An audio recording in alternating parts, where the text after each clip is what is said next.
Have you ever heard of a man named Michiganaqua? How about Little Turtle?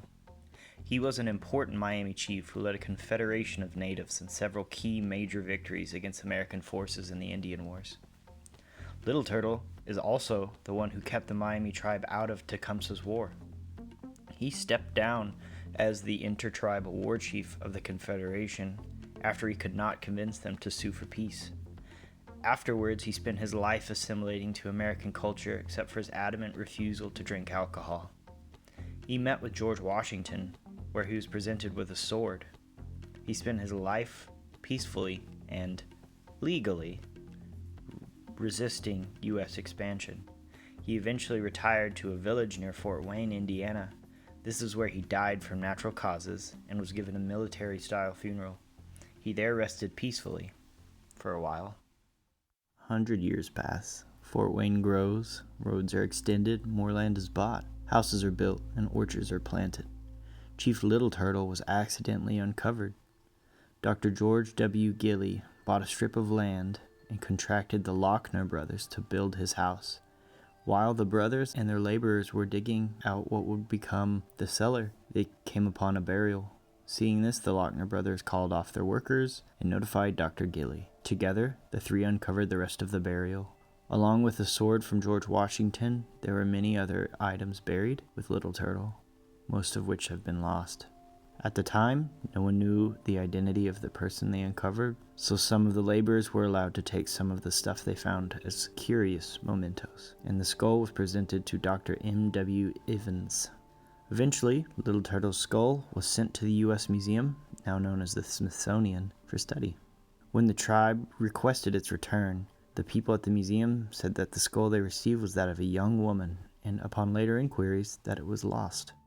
Today, his remains are buried beneath a monument, except for the goods he was buried with, and the skull, which is now missing from the Smithsonian.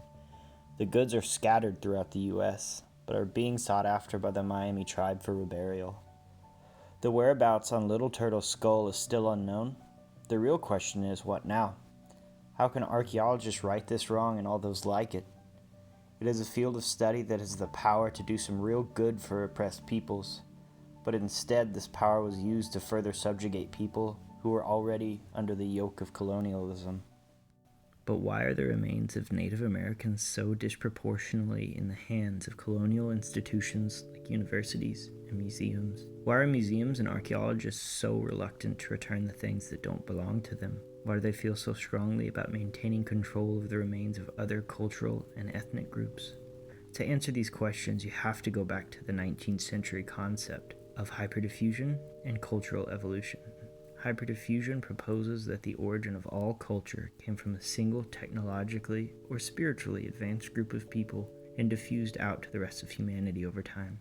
Advocates of this concept believe that diffusion alone could not account for similar architectural and artistic styles around the world, so they turned to the lost continents. This was justified by comparing Mayan temples and Egyptian pyramids, and by conjuring hoaxes like the Crystal Skull of Doom or the Moo Stones. Just because modern archaeology dismissed this idea doesn't mean that it went away. You may recognize elements of it in Ancient Aliens. How are extraterrestrials any different than Atlanteans?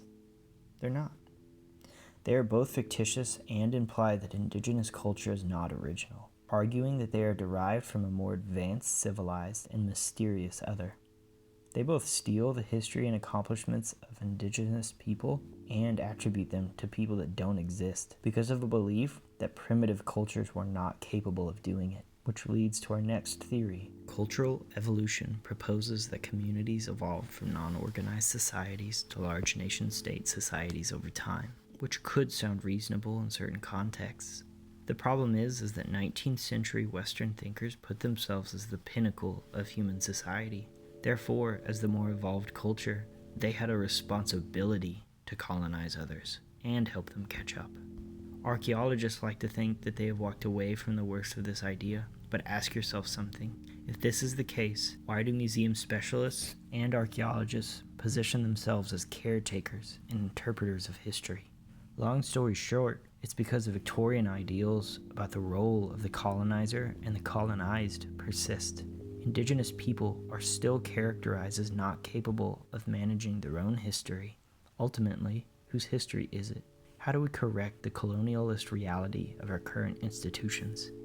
Archaeology, and by extension anthropology, used to be ethnocentric, colonial, and racist, and it reflected the power structure of the time. Today, it's getting better. Natives themselves can be the archaeologists or ethnographers that do the field work.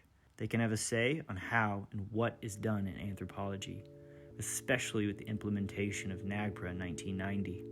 NAGPRA is a very powerful tool that natives can use to get their ancestors' remains and grave goods back. But it is not the only one. Native-owned companies like Algonquin Consultants can conduct archaeological excavations while being respectful of descendants' wishes. Universities and museums are actually listening to what tribes have to say.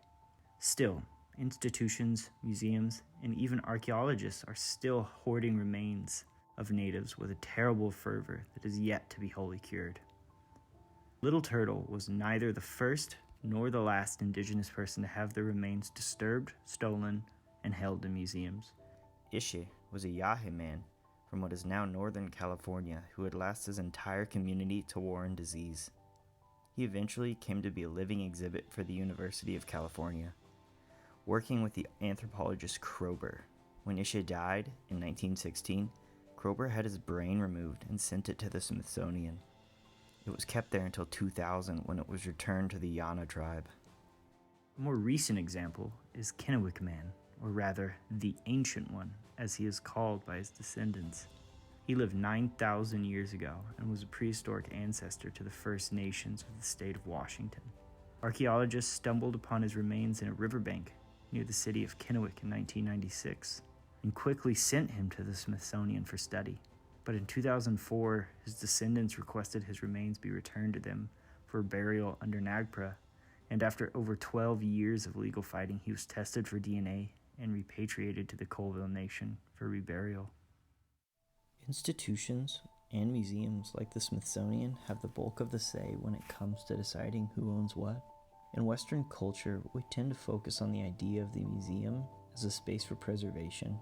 We feel that there is an obligation to keep and display items in both the pursuit of knowledge and the pursuit of power.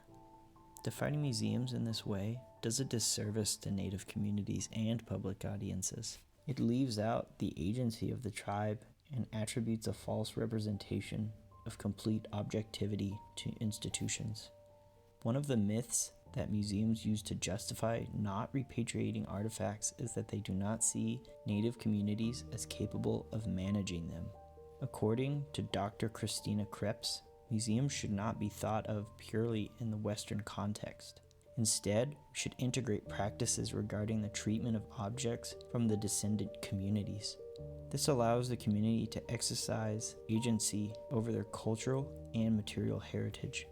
So besides attitudes and opinions about repatriation, what is keeping museums from giving more artifacts back to tribes? Surprisingly, semantics. Under NAGPRA, different phrases that the museums use to describe objects for repatriation are to match their purpose. For example, sacred objects are those used to practice religion. However, whatever term is chosen to designate an item is up to the museums and not the tribes, leading to a discrepancy that always favors the museum. Disagreements like this call into question not only museums' intentions, but the overall effectiveness of NAGPRA in serving Native communities. Institutions often do not want to give up their academic freedoms.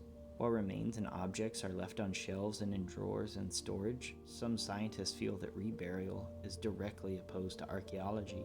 If we lose our data, how are we to fight against incorrect assertions? One way is to effectively consult with the Native scholars themselves about artifacts, and to include them in the design of exhibitions. When we fail to do this, we perpetuate falsities, do a disservice to our audience as well as to the communities represented. The Plains Indians, artists of the Earth and Sky exhibit shown at the MET, fell into this trap when it failed to include Native curatorial partners. As a result, the exhibit was criticized by Joe Horsecapture, a Native scholar. The exhibit creators asked him to give his input on the exhibit, but he refused when he learned that none of the staff working on the project were Natives. As is the case with most museums, they relied heavily on free consultation provided by natives who they claimed were difficult to locate. This puts the museum in a position where they have the power to reject the input of their native consultants while still asserting that they made the effort. One way to improve the relationship between museums and the descendant communities is to include native scholars in the exhibit staff and to pay them accordingly for their cultural knowledge. Going forward, museums cannot be half in, half out, using laws and loopholes to get around accepting responsibility for their past and present mistakes. Institutions should not be on the wrong side of history once again. Archaeologists and museum specialists have used racism and ethnocentrism to justify their acts throughout history, but things are shifting. These fields are gradually becoming more inclusive, with natives' general participation in exhibition, return, and reburial of artifacts becoming more common. One of the ways that archaeologists and museum specialists can fight against injustice is by combating the myths that were allowed to persist within their frameworks for so long. Furthermore, archaeologists and museum specialists need to work with native communities and employ their scholars whenever possible, not because they were required by law, but because they recognize natives' valid interests in the past. Organizations like the WAC have been making strides in this regard, requiring that archaeologists develop their research questions in conjunction with natives. By cultivating healthy relationships with communities, archaeologists and museum specialists may have better access to avenues previously closed to them. There will be inherent change if all of these measures are adopted. The disciplines will no longer be the same, but we only stand to gain from these changes. Today, there are all sorts of people who are writing and working on improving archaeology.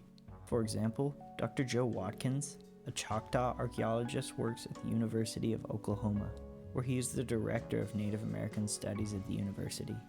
In addition to teaching, he was on Time Team America, a UK archaeology show that tried its hand at a US audience. However, he's not the only example of a native archaeologist. Algonquin Consultants is a native-owned archaeology firm based in Oklahoma, but with an office in New Mexico. Rebecca Hawkins, founder and CEO, spends her time digging in the dirt as well as fighting for native rights over their own material past. It is not just natives who are fighting for their rights. Many members of the community at large, as well as professors and politicians, are fighting to change the practices of archaeology and museum curation. With allies like Dr. Leighton Peterson of Miami University and Dr. Randall McGuire of the State University of New York, allies who are fighting back against the stereotypes and misinformation spread over the literal centuries of racism that natives have had to deal with. Archaeology and museums are often seen as separate from the public, spaces where you as a layperson cannot influence. However, there are plenty of opportunities out there for you to get involved.